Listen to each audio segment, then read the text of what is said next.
తిరిగి BCN news కి స్వాగతం. ఓడిన గెలిచిన నర్సాపురం నియోజకవర్గ ప్రజలకు వైసీపీ కార్యకర్తలకు నిత్యం అందుబాటులో ఉంటానని మాజీ ఎమ్మెల్యే ముదునూరి ప్రసాదరాజు పేర్కొన్నారు. ఈ మేరకు ఆయన పార్టీ కార్యాలయంలో జరిగిన సమావేశంలో మాట్లాడుతూ రాజకీయాల్లో గెలుపోటములు శాసమని, ఇలాంటి చేదు అనుభవాలను ఎన్నో చూశానని, ఓటమి తనకి కొత్త కాదన్నారు. గతంలో మాదిరిగానే నియోజకవర్గ ప్రజలకు ఎల్లవేళలా అందుబాటులో ఉంటానని అన్నారు. సాయంత్రం నర్సాపురం వైసీపీ కార్యాలయంలో జరిగిన కార్యక్రమంలో ఆయన మాట్లాడారు. ఈ నియోజకవర్గంలో ప్రసాదరాజు గురించి మీకు అందరికీ తెలియంది కాదు, భయపడేటువంటి విషయం కూడా కాదు. చాలా మంది అన్నారు ఓడిపోతే మళ్ళీ కనిపించకూడదు. ఇదే నియోజకవర్గంలో ఓడినా గెలిచినా మీ అందరితోటి కలిసి మమేకమవుతూ ఉన్నాం. ఎవరికి ఏ కష్టం వచ్చినా, ఎవరికి ఏ ఇబ్బంది వచ్చినా ఖచ్చితంగా పార్టీ మీ వెనకాల ఉంటుంది, ప్రసాదరాజు మీ వెనకాల ఉంటాడు. ఎప్పుడు కూడా అటువంటి ఇబ్బంది ఎప్పుడూ లేదు. నేను ఎలక్షన్ అయిన కాడి నుంచి నేను అందరికీ చెప్పుకున్నా, మధ్యాహ్నం 4 ఎక్కడ ఉంటాడంటే పార్టీ ఆఫీస్ లో ప్రసాదరాజు ఉంటాడు. మీకు అందరికీ కూడా ఏ చిన్న ఇబ్బంది వచ్చినా అందుబాటులో ఉంటాడు. అది కష్టమైన ఉండే, సుఖమైన ఉండే, మంచి అయినా ఉండే, చెడ్డమైనా ఉండే, తప్పనిసరిగా ఇన్నాళ్ళు మనం ఎలా అయితే కలిసిమెలిసి నడిచామో భవిష్యత్తు రోజుల్లో కూడా అలాగే నడుద్దాం. ఎటువంటి ఆలోచన అవసరం లేదు. తప్పనిసరిగా ప్రజలు ఇచ్చినటువంటి తీర్పుని అంగీకరించి, ప్రజలు ఏవైతే లోటుపాట్లు చూపించి మీరు ఈ సరి చేసుకోండి అని చెప్పారో అవన్నీ కూడా సరి చేసుకుని ముందుకెళ్దామని మీ అందరికీ కూడా సభాముఖంగా తెలియపరుచుకుంటూ, ఎవరు నిరుత్సాహం కూడా అవసరం లేదు. చాలా మంది గ్రామాల్లో చూస్తూ ఉన్నాం, రెచ్చగొడుతున్నారు, ఇబ్బంది పెడుతూ ఉన్నారు, హేళన చేస్తూ ఉన్నారు. ఇవన్నీ ఎన్నో చూస్తున్నాం. అందువల్ల కొంత ఓర్పుతో, సహనంతో ఓటమిని అంగీకరించి మీరందరూ కూడా సమన్వయం మీరు ప్రతి ఒక్కరు కూడా పాటించండి. తప్పనిసరిగా ఎదరోటి బలహీనతను మనం గెలుపుగా తీసుకోవసరంలా. ఇందాక ఎవరు పెద్దలు చెప్పినట్టు 1 సంవత్సరం పోతే 2 సంవత్సరాలు పోతే ఏం జరుగుతుందో అందరికీ తెలుసు. కానీ మనం ఈ రోజు ప్రజలు ఇచ్చినటువంటి తీర్పును అంగీకరించాలి అని ప్రతి ఒక్కరూ కూడా అదే రకమైనటువంటి దృక్పథంతో పనిచేద్దాం. తప్పనిసరిగా ఏ చిన్న అవసరం వచ్చినా, ఏ చిన్న ఇబ్బంది వచ్చినా ఇప్పుడు కూడా పార్టీ ఉంది, మన స్ట్రక్చర్ ఉంది. భవిష్యత్తు రోజుల్లో మనం గ్రామ స్థాయిలో, మండల స్థాయిలో మీటింగ్ వేసుకుని కొత్త కమిటీలని, కొత్త కేడర్ని కొంచెం పునర్జీవం వచ్చే విధంగా మనం ముందుకు వెళ్దాం. భవిష్యత్తు రోజుల్లో మీ అందరి పాటు నిత్యం ఎప్పుడు కూడా మీతో పాటు అందుబాటులో ఉంటానని, ఈ మరి వర్షము ఎక్కువ మాట్లాడి ఉపన్యాసం అందరూ వర్షంలో కూడా తడుస్తా ఈ మీటింగ్ ని విజయవంతం చేసినందుకు, ఈ రోజున మొన్న జరిగినటువంటి ఎన్నికల్లో ఎన్నో ఇబ్బందులు, ఎన్నో భయాందోళనలు, ఏ విధమైనా సరే నాతోటి పాటు కష్టంలో, మండు టెండలో అహర్నిశాలు నేను ఎక్కిన గడప ఎక్కుతా. మనకేమి మొన్న ఎలక్షన్ లో క్యాన్వాసింగ్ కాదు, గడప గడప అంటే కూడా ఉన్నాం, ప్రతి గుమ్మం ఎక్కాం. నా కష్టంలో నేను ఒక్కడనే కాదు, మీరు అందరూ కూడా భాగస్వామ్యం వహించారు. అలాగే భవిష్యత్తు రోజుల్లో మనం అందరం కలిసి ఒక యూనిటీగా ఏ కష్టం వచ్చినా పార్టీ మన వెనకాల ఉందన్నటువంటి భరోసాని మనకు గ్రామ స్థాయిలో ఉన్నటువంటి కేడర్ కూడా ఇద్దాం. ఇలా గ్రామాల్లో చిన్న చిన్న ఇబ్బందులు ఉన్నా కూడా తప్పనిసరిగా లీగల్ సెల్ ఉంది. మనం ఏదన్నా ఒకవేళ పోలీసులు కానీ అధికారులు స్పందించకపోతే మనం అందరూ కూడా సంఘటితంగా తప్పనిసరిగా ప్రభుత్వం దృష్టికి తీసుకెళ్లే విధంగా భవిష్యత్తు రోజుల్లో చర్యలు తీసుకున్నాం. మీరు చెప్పినటువంటి అంశాలు కూడా తప్పనిసరిగా రాబోయే రోజుల్లో నియోజకవర్గ స్థాయి రివ్యూల్ని ముఖ్యమంత్రి గారు, మరి జగన్మోహన్ రెడ్డి గారిని ఏర్పాటు చేసి మీ అందరినీ కూడా వారిని కలిపేటువంటి ఏర్పాట్లు కూడా భవిష్యత్తులో చేస్తానని మీ అందరికీ సభాముఖంగా తెలియపరుచుకుంటూ, మరి ఇక్కడికి ఇచ్చేసినటువంటి ప్రతి ఒక్కరికి కూడా హృదయపూర్వక ధన్యవాదాలు తెలియపరచుకుంటూ ఉన్నా. గెలిచిన నాయకులకి, గెలిచిన ప్రభుత్వానికి కూడా శుభాకాంక్షలు తెలియపరుస్తూ ఉన్నా. వైసీపీ అధినేత జగన్ స్పీకర్ కు లేఖ రాయడం హాస్యాస్పదంగా ఉందని మాజీ మంత్రి దాడి వీరభద్రరావు పేర్కొన్నారు.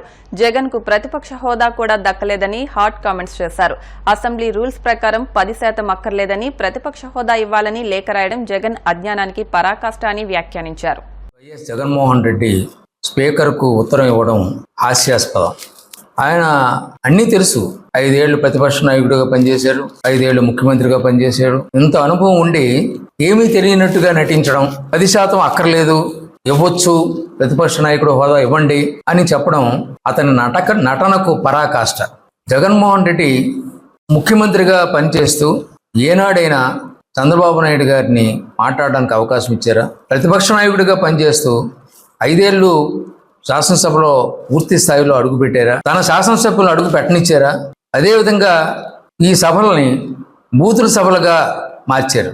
తన అనుచరులు బూతులు మాట్లాడుతుంటే ఏదో పురాణ గాథ వింటున్నట్టు, దేవుడి తాలూకు భక్తి గీతాలు వింటున్నట్టు చాలా హుందాగా ఆనందంగా ఆయన నవ్వుతూ అట్టహాసం చేయడం ఇవన్నీ ప్రజలు మర్చిపోలేరు.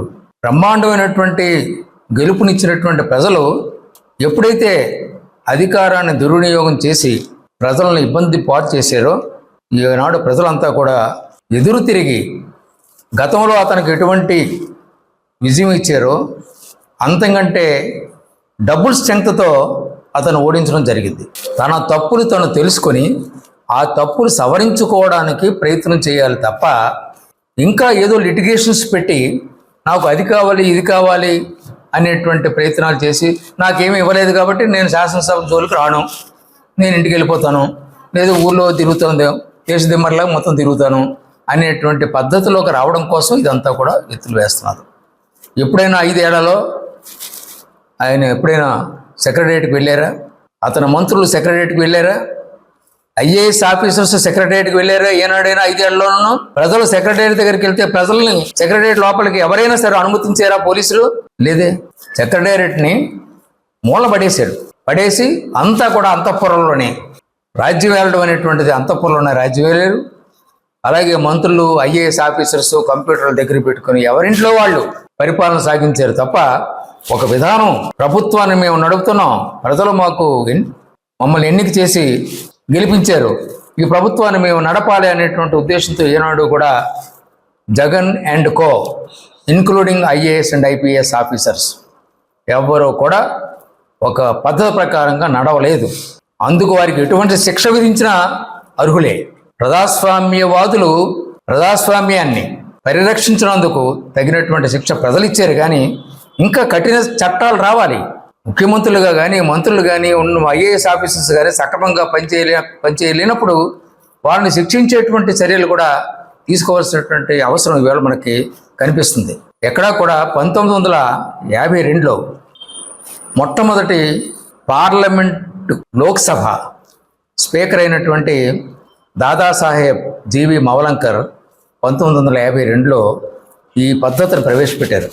ప్రతిపక్ష పార్టీకి ఒక హోదా ఇవ్వాలి అన్నటువంటి పద్ధతిని ఆయన ప్రవేశపెడుతూ దానికి మళ్ళీ 10% కనీస సభ్యులైనా ఉండాలి. ఎక్కువ సంఖ్యలో ఉన్నటువంటి వాళ్ళు తీసుకోవాలి, కనీసం 10 మంది ఉన్నటువంటి వాళ్ళకి ప్రతిపక్షంగా హోదా ఇవ్వాలని. విశాఖ జిల్లా అగనంపూడి ప్రజలకు టోల్ గేట్ కష్టాలు ఎట్టకేలకు తొలగిపోయాయి. గత ప్రభుత్వ హయాం నుంచి కొనసాగుతూ వచ్చిన ఈ టోల్ గేట్ ను టీడీపీ అధికారంలోకి వచ్చిన వెంటనే తొలగిస్తామని ఇచ్చిన హామీతో టీడీపీ నేతలు స్థానికుల సహకారంతో తొలగించారు. ఈ క్రమంలో కొద్ది రోజుల క్రితం టోల్ ప్లాజాను ఎత్తివేయాలని కాలనీవాసులు టీడీపీ నాయకులు పెద్ద ఎత్తున నిరసన చేపట్టారు. టోల్ గేట్ కి ఇచ్చిన సమయం పూర్తయినప్పటికీ అక్రమంగా వసూలు చేస్తున్నారంటూ ఆరోపించారు. టోల్ గేట్ ఎత్తివేయడంతో ప్రయాణికులకు ఊరట లభించింది. స్టీల్ ప్లాంట్ విషయంలో బీజేపీ ఎంపీలు ఢిల్లీలో ఆడిన డ్రామాలను ప్రజలు గమనిస్తున్నారని ప్రజాశాంతి పార్టీ అధ్యక్షుడు కేఏ పాల్ పేర్కొన్నారు. స్టీల్ ప్లాంట్ ప్రైవేటీకరణ ఆపాలంటూ కేంద్ర ఉక్కు శాఖ మంత్రికి వినతిపత్రం అందజేయడం హాస్యాస్పదంగా ఉందని ఎద్దేవా చేశారు. కేంద్రంలోని బీజేపీ స్టీల్ ప్లాంట్ ప్రైవేటీకరణ చేస్తుండగా ఆ పార్టీ ఎంపీలు ప్రధాని బదులుగా ఉక్కు శాఖ మంత్రిని కలవడం ఏమిటని ఆయన ప్రశ్నించారు. గతంలో గంగవరం పోర్టు కూడా ఆదానికి కారుచౌకగా అమ్మేశారని గుర్తు చేశారు. 8 లక్షల కోట్ల విలువైన స్టీల్ ప్లాంట్ ను కేంద్రం కారుచౌకగా విక్రయించాలని చూడటం అన్యాయమన్నారు. ప్లాంట్ అమ్మకుండా కోర్టు స్టేటస్ కో ఇచ్చిందని, ఆ ఉత్తర్వులు ఇప్పుడే తనకు అందాయన్నారు. స్టీల్ ప్లాంట్ ప్రాపర్టీస్ని అమ్మకూడదు అని ఏప్రిల్ 25ని ఆంధ్రప్రదేశ్ హైకోర్టులో నేను పర్సనల్గా ఆర్గ్యూ చేసి జస్టిస్ శేషసాయి గారు, విజయ్ గారు ఇచ్చిన ఆర్డర్స్ చూడండి. Status quo not to cell అని పేజీ 13. ఇదందరికీ మీకు పంపిస్తున్నాను. నిన్న పురంధేశ్వరి బీజేపీ మంత్రి కుమారస్వామి దేవగౌడ కొడుకు దగ్గరికి వెళ్ళి, అయ్యా మా డ్రామాని మీరు యాక్సెప్ట్ చేయండి, స్టీల్ ప్లాంట్ అమ్మకండి అని. స్టీల్ ప్లాంట్ని అమ్ముతున్నది నరేంద్ర మోదీ గారు. తన మిత్రులైన అదానీ, అంబానీ, జిండాల్ వాళ్ళకి అమ్ముతున్న వాళ్ళ దగ్గరికి వెళ్ళి మీరు ఆపండి. దమ్ముంటే పవన్ కళ్యాణ్ జుట్టు ఎగరేసుకొని నేనేం చెప్తే అదే మోదీ చేస్తాడు అన్నావు. మరి ఎందుకు నువ్వు స్టీల్ ప్లాంట్ అమ్మకాన్ని ఆపలేకపోయావు? ఎందుకు మోదీ ప్రకటించలేకపోయారు? మీరు 238 బీజేపీకి సీట్లు వచ్చిన ఆ రోజే మద్దతు ఇవ్వకముందే మీరిద్దరూ చంద్రబాబు నాయుడు గారు, నువ్వు స్టీల్ ప్లాంట్ అమ్మము, స్పెషల్ స్టేటస్ ఇస్తాము, పోలవరం కడతాము, రాష్ట్రానికి అప్పులు తీర్చుతాము 13 లక్షల కోట్లు, మీరు లేకపోతే మా గవర్నమెంట్ లేదు అని చెప్పించమన్నా 10 వీడియోలు పెట్టా. అవకాశాన్ని పోగొట్టుకున్నారు.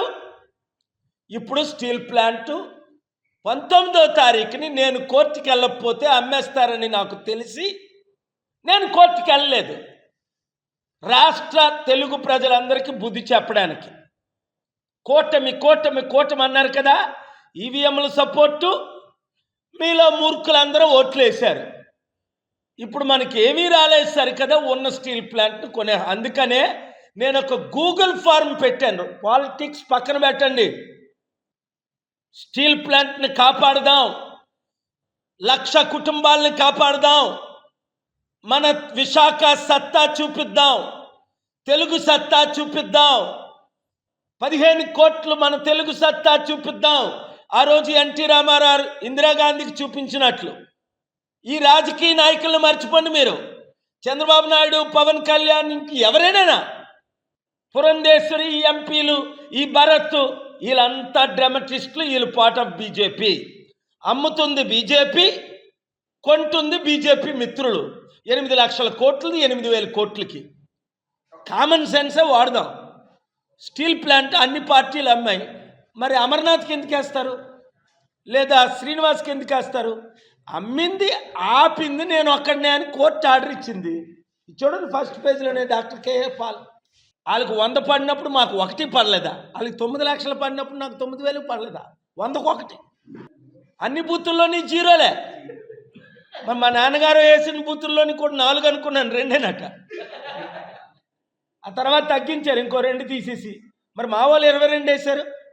ఆ రోజు కనీసం 400-500 ఓట్లు వేశారు. నేను ఇలా ఎంటర్ అవ్వసరికే కొండ అన్నారు. నిరుద్యోగులు అందరూ అన్నారు, కాపులు అన్నారు, బీసీలు అన్నారు, దళితులు అన్నారు, క్రిస్టియన్స్ అన్నారు, మహిళలు అన్నారు, యూత్ అన్నారు, ముస్లిమ్స్ అన్నారు. ఏమైపోయాయి అలాంటి ఓట్లు అనేది? అదే అంటున్నాను. అంటే ఎంత క్లియర్గా ఎవిడెన్స్ అయిపోయింది, ఎంత ఈజీగా ఈవీఎం ట్యాంపర్ చేయొచ్చో చంద్రబాబు నాయుడు గారే దాన్ని రుజువు చేశారు 2019లో కోర్టులో కేసేసి. వాళ్ళ హరిప్రసాద్ ద్వారా, వాళ్ళ పార్ట్నర్ ద్వారా రుజువులు చేశారు ఈవీఎంలు ఎలా ట్యాంపర్ అవుతాయని చంద్రబాబు నాయుడు గారే. అప్పుడేమో జగన్ ఏమో ఈవీఎంల ద్వారా గెలిచాడు అన్నారు. మరి ఇప్పుడు వీళ్ళ ద్వారా ఏం ద్వారా 1,00,000 మెజార్టీ. వార్తలు ముగించే ముందు ముఖ్యాంశాలు మరొకసారి. రామోజీరావు మృతికి CM Chandrababu, deputy CM Pawan నివాళి. సమాజ అభివృద్ధికి విశేష కృషి చేశారంటూ ప్రశంస.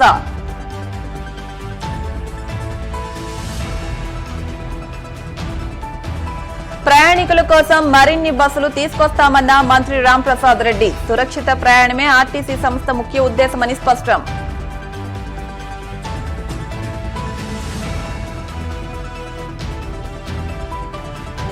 నర్సాపురం నియోజకవర్గ ప్రజలకు అండగా ఉంటానన్న మాజీ ఎమ్మెల్యే ముదునూరి. ఎవరూ ఆందోళన చెందాల్సిన పనిలేదంటూ భరోసా.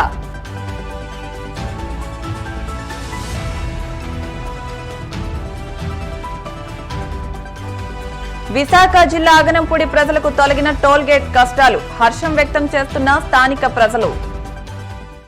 మరిన్ని వార్తల కోసం BCN digital YouTube channel, Facebook page ని ఫాలో అవ్వండి. అప్డేట్ వార్తల కోసం ప్లీజ్ సబ్స్క్రైబ్.